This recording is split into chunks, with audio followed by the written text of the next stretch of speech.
राजा दिलीप भगवान राम के पूर्वज थे। इनके बारे में कालिदास द्वारा रचित रघुवंश महाकाव्य में विस्तृत चर्चा मिलती है।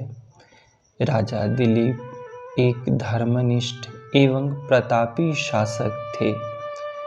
उनके जीवन में कोई कमी नहीं थी, किंतु एक बहुत बड़ी पीड़ा उन्हें सता रही थी। राजा दिलीप को कोई संतान नहीं थी।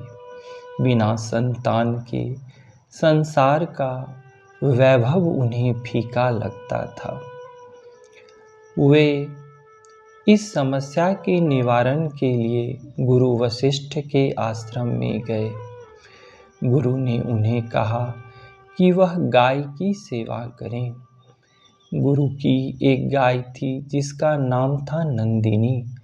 राजा दिलीप भाव से उसकी सेवा करने लगे। एक दिन उसको चराते हुए राजा वन में टहल रहे थे। वे वन की प्राकृतिक सुषमा को देख ही रहे थे कि गाय की आवाज़ उन्हें सुनाई पड़ी। उन्होंने देखा कि एक सिंह गाय को खा जाने के लिए उद्यत है। उन्होंने तुरंत धनुष बाण चढ़ाया कि इस सिंह के ऊपर बाण छोड़ा जाए, किंतु उनके हाथ मानो बंध गए, बाण रुक गया। उस सिंह ने तब मनुष्य की भाषा में कहा, मुझे साधारण सिंह मत समझो, मैं तो शिव का अनुचर हूँ, मुझ पर कोई बाण नहीं चला सकता। यह गाय मेरा आहार है, मैं इसे खा जाऊंगा।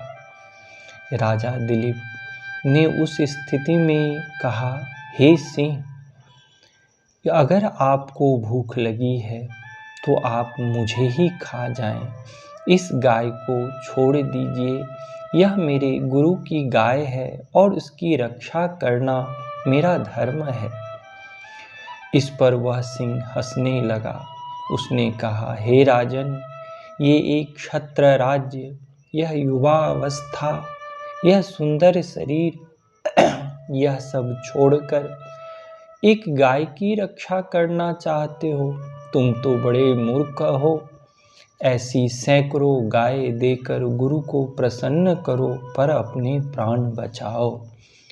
किंतु राजा धर्मनिष्ठ थे। उन्होंने कहा कि शरणागत की रक्षा करना मेरा धर्म है, इस गाय की रक्षा करना मेरा धर्म है। अतः आप मेरे शरीर को खाकर अपना भोजन पूर्ण कर लीजिए, किंतु इस गाय को छोड़ दीजिए।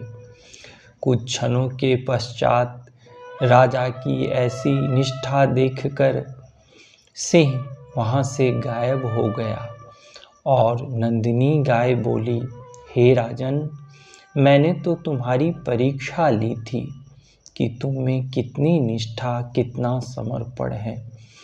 हे पुत्र, तुम मेरा दूध पियो, तुम्हें अवश्य संतान की प्राप्ति होगी। इसके पश्चात राजा ने नंदिनी गाय का दूध पिया।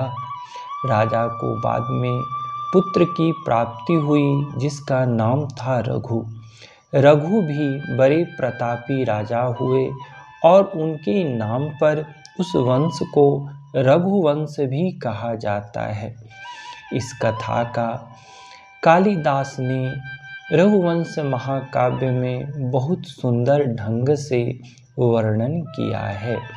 यह भारत प्रतापी और निष्ठावान राजाओं की धरती रही है।